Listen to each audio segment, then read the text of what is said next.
So it's all for play for still. I think so. Do you want to bet against us?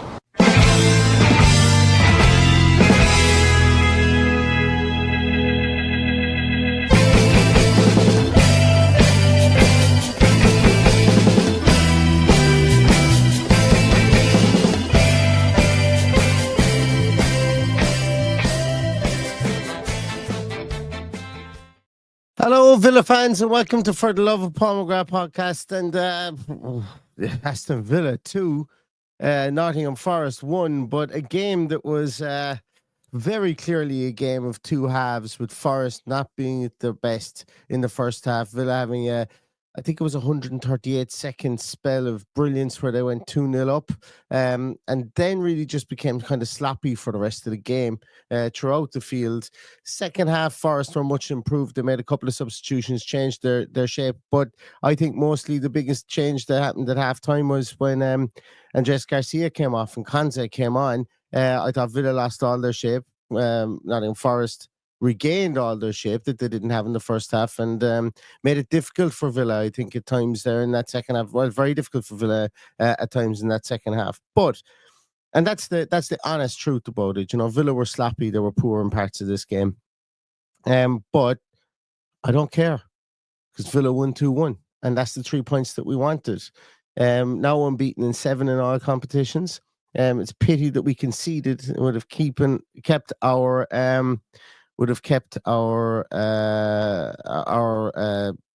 streak of not conceding goals going. But look, hey, I prefer to get 3 points than to have clean sheets there in that instance. And look, while the game wasn't very pleasing on the eye for an Aston Villa point of view in the second half, the 2 goals we scored were really, really, really well worked goals, and really well taken goals as well, I think. The first goal that we scored, that ball from Yuri Tielemans, wow, like just what a beauty of a ball into Morgan Rogers. Rogers takes that, another excellent touch from Rogers, and bears down on goal and slots it in the back of the net. And it was just a super, super goal. And then the Daniel Mallon goal,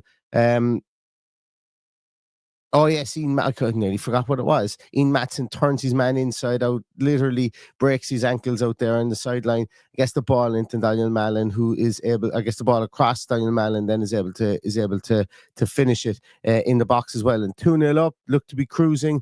I could understand why Villa kind of took their foot off the pedal at that stage. They did go into their almost now infamous resting defense that they did, but then the sloppiness started to creep in. Very much so started to creep in. Misplaced passes in attack, kind of poor defensive positioning in midfield, and it allowed Forest to get a foothold just before half time. Then, as we said, they take off Elanga, they bring on Jota Silva, and that completely changes the game for them. He comes on, he puts in a few nasty challenges, gets involved with Martinez and scores a goal. He's a very eventful second half, and he looked really, really busy when he came on. And Ed Anderson really came into his own. Nico Williams started to get forward an awful lot more from the right back role.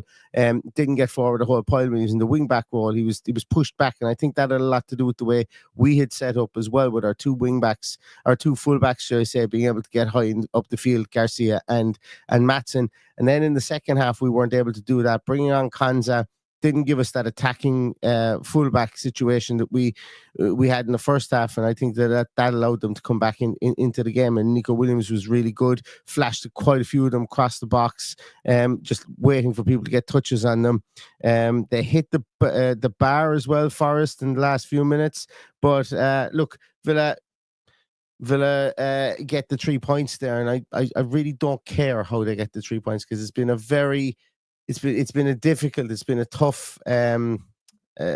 tough few weeks for Villa with regards to, I suppose, injuries, games that we've played, the teams that we've played, and the high pressure and the high stakes games that we're playing now. And every single game, essentially, between now and the end of the season is high pressure, high stakes. And we're not going to be 100% polished in every single game.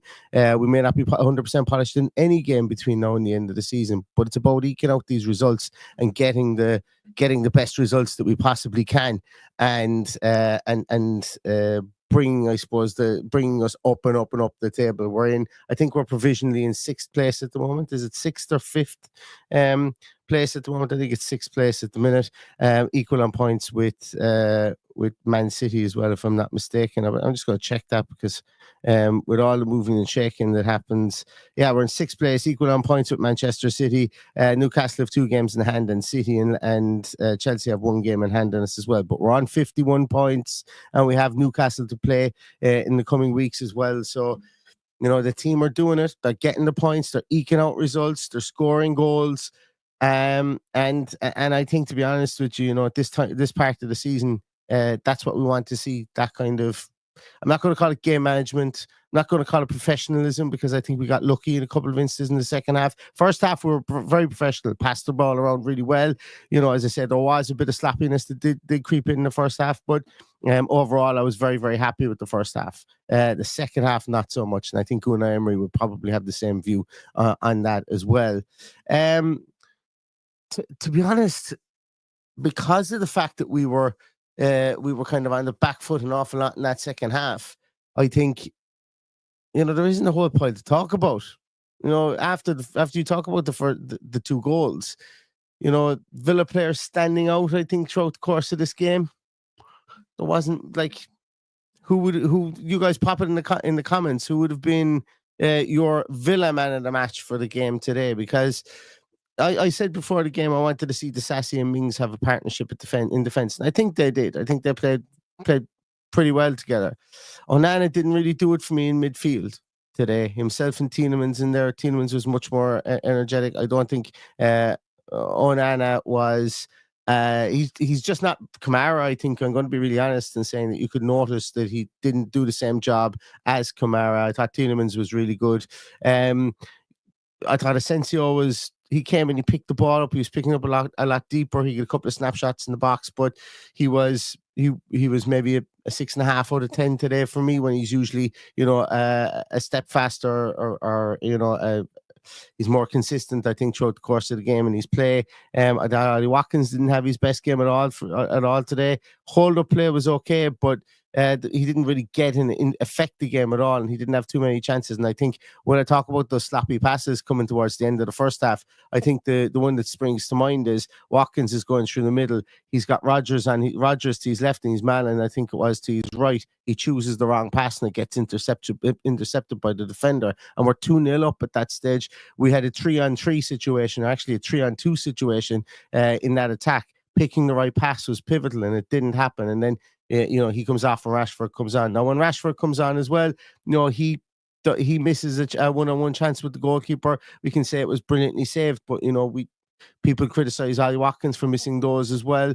It was the one whereby the ball squirted up into the air afterwards. Sells palms it away, himself and Rashford are in a race to it, and Sells gets to it and palms it away out for a corner. I think it went out for a corner then as well. But I thought some of the good players that we had today were Tielemans. I thought Rodgers was pretty decent. I was actually enjoying watching Garcia in the first half. He wasn't outstanding by any means, but I was enjoying seeing him. You know, he's got so much potential, and so much. Like, his engine is unbelievable, getting up and down that wing. He's just a proper modern fullback, and I like watching him as well. So I think, you know, it's definitely all about the 3 points today. It's definitely all about the 3 points. And I think, look, Unai Emery will look back at this, and I think what he will see is, you know, bringing Konsa on at halftime didn't have the effect that he wanted it to have, and it probably played into Forest's hands a small bit, not having to have both of their wing backs or their full backs curtailed, with having to worry about marauding fullbacks as well. And that is something to think about, I think, as we go forward in games specifically. And I can understand why he did it. Don't get me wrong. I can understand why he did it, to try and maybe bring back a more familiar formation. But in that formation where this season, where we've had Konsa at right back or Disasi at right back, and we haven't played like a Cash or a Garcia at right back, we've looked a small bit more vulnerable at times. And last year, the strange thing about it was last year we looked a lot more solid when we played that formation. This year we tend to look a small bit more vulnerable, or we tend to, I suppose, invite more pressure. And I think that's probably why we look a small bit vulnerable in that instance as well. Exactly. And you know what? Winnipeg Water makes a good point. I'd love to hear this chat if the halves were reversed and we came back to win 2-1. Absolutely, but that isn't what happened. And if that was the situation, if we had our second half, we had our poor first half, and then we had our good a good second half like we did in the first half here. Absolutely, we'd be here and we'd be joyous. I mean, like I'd be literally my heart would be pumping out through the screen here at the moment. But that's why I say that I'm not too disappointed with the performance or anything here today. It's all about the 3 points, and that's all it is. It's 3 points, 3 points, 3 points, and very much on the record as saying that it's about getting wins as well. And that's as character building as anything else. This is not a bad Forest team. It's not like Forest. If anything, Forest was out of character for how poorly Forest played in the first half in parts. And Villa must have expected a sting in the tail. I must have expected a prolonged purple patch, because it's not a bad Forest team. You see the way they're set up. They're extremely difficult to play against, and look to get 3 points there. And we should have got 3 points in the return fixture as well, the reverse fixture, should I say? But the team obviously learned from the late goals they conceded that day, and obviously just didn't concede them today. So it's the difference between getting 3 points and getting 1 point, and at the perfect time of the season to get these results, these ground out results where we have to be resolute and ride our luck at times. But that's the game of football. That is the game of football, I think. But you are right. I think Winnipeg, you are right with regards to that. It would be, but I'd be jumping through the screen if we come back to win 2-1. And we'd score 2 goals late on in 138 with 138 seconds between them. I'd be absolutely jumping through the screen. Bog says, awesome result. Not sure why we lost intensity after 20 minutes. With 8 changes, they shouldn't be tired. We stopped pressing and winning the second balls. I didn't see a tired player in the field though. But I do agree with you that we looked a small bit more disjointed. Our shape, our midfield shape was not the same. And our defensive positioning, I think it's probably ring rust on Onana's part, but I'd have to watch back to know for 100% sure on that one. Rasta says Martinez needs to cop on getting these yellow cards for time wasting. I actually thought that was a harsh enough one today, and I thought the one that he got against Brighton was a harsh enough one, but he has gotten them, and we don't want a situation where he gets sent off and we have to be without him for a game or 2 games in this run-in. We don't, and the accumulation of yellow cards. I know we're past the amnesty, if I'm not mistaken.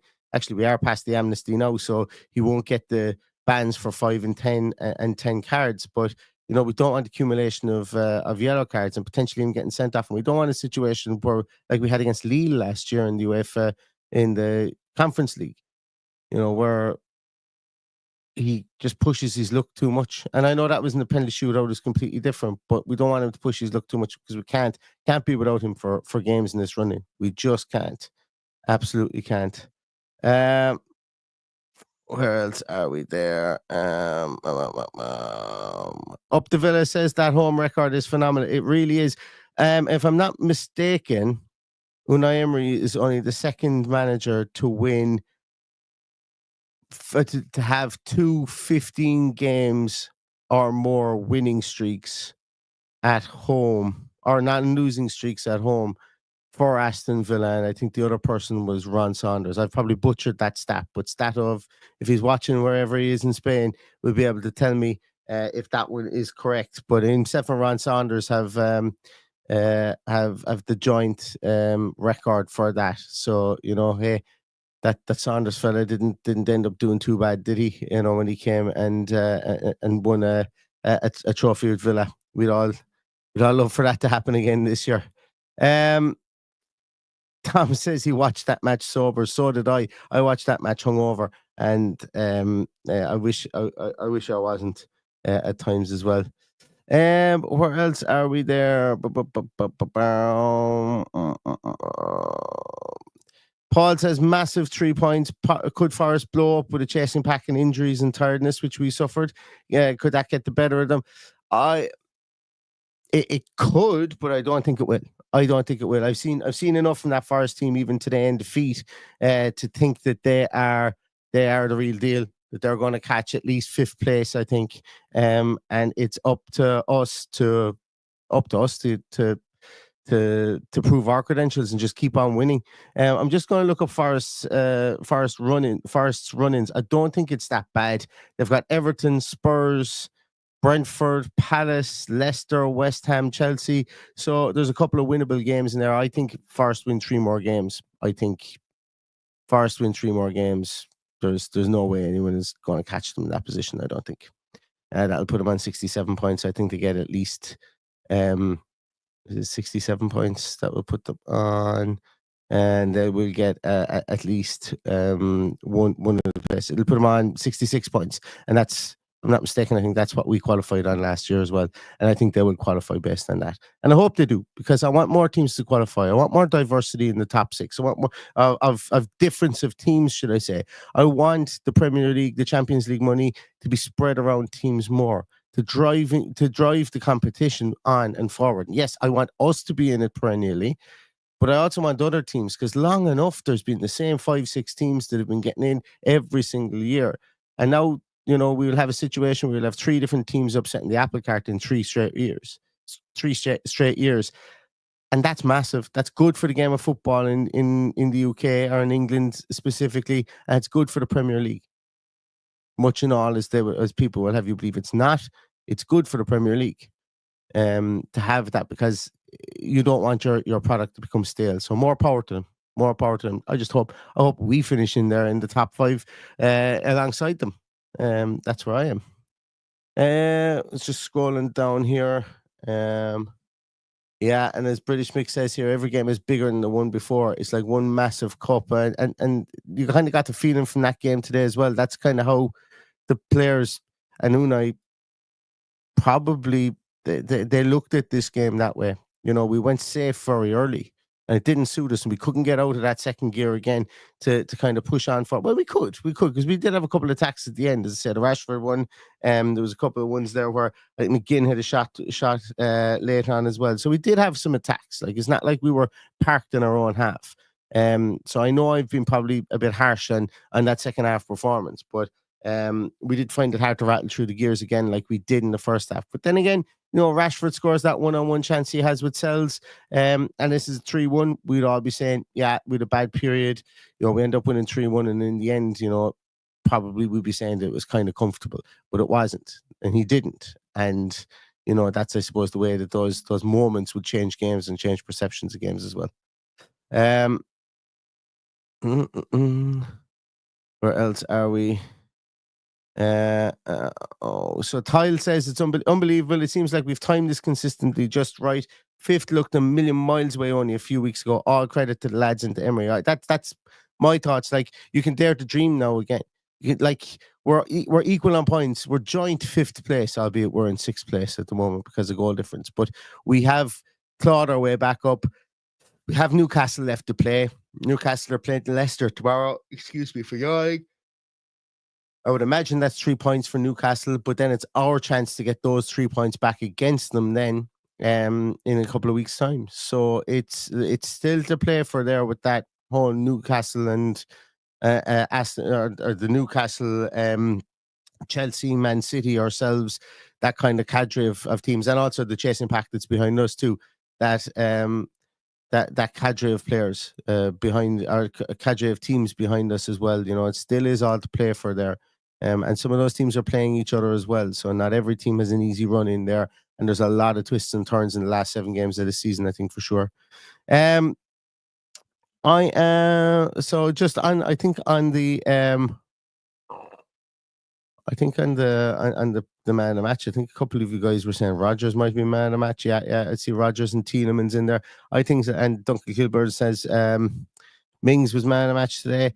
Yeah, I think Tielemans and Rodgers were the two that stood out for me, and it was nice to see Rodgers as well.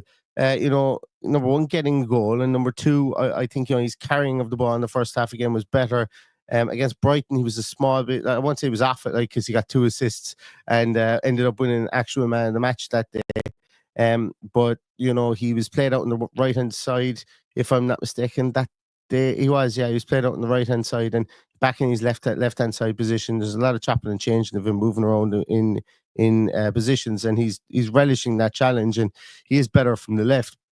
But I think I think we're beginning to see him come back to his best as well then when he is out on the left. And 7 games left to play in this league. There will be chopping and changing and movement to that three behind the striker and have the striker as well. And also I want to give some special praise as well to Daniel Mallon. It's not been very easy for him over the course of the last 12 weeks or 8 weeks or however long he's been with the club. But perseverance is huge. 2 goals in 2 games. Again, I know Roger scored today, but again, we have another game that's affected and has essentially won the goal that was scored by January signing has won us the game. It's been an absolutely momentous January window, and we're seeing the benefits of that. And look, if Daniel Mallon goes on to continue to score goals between now and the end of the season, he's got 2. Sensio's got 8. What has Rashford got? 3. There's a lot of goals in the team. From the players that we bought in January, and hopefully that does continue. Right, I think that I'm going to probably leave it at that because it's. But before I do go, I just want you guys to get the likes in, is right? Yeah, so we've got 700 people, 800 people nearly watching this. So just please, if you could like and you could subscribe to the pod if you're not already subscribing, you don't already like the pod there, or even just give it a thumbs up. I really, really appreciate it. And if YouTube isn't your thing, or even if it is your thing, I'd just like to ask if any of you could go to your podcast provider and sign up and subscribe to the podcast there. It doesn't cost you anything, but it's just great algorithmically for us to help throw the podcast out there and get for people to see the podcast and to maybe stumble across it and see if there's something that they like in it. So I really appreciate if you guys could do that as well. But yeah, I'm wrecked tired because I was out last night and barely got any sleep then when I came home. And I don't have the energy to kind of go through much more in that in that match today. But the main thing, as I say, is the 3 points for Aston Villa. League position is paramount for us at the moment, and that's beautiful and brilliant to see that we've got that character to be able to eke out those wins, albeit that it wasn't pretty. And bring on Paris Saint-Germain in the week. We will be back really soon with a preview show for that, and I will also be doing a preview show with a Paris Saint-Germain fan as well from another podcast, so stay tuned for that in the coming week. Hope you all have a brilliant rest of your Saturday, because I'm going to go and I'm going to throw myself down on the couch. The kids are asleep. I'm going to throw myself down on the couch and I'm going to sleep and snooze for the rest of the evening, and I hope you guys do the same, or at least enjoy yourselves, because we've got a busy couple of weeks coming up. So everybody stay safe, stay healthy, and all that's left to say is up the Villa.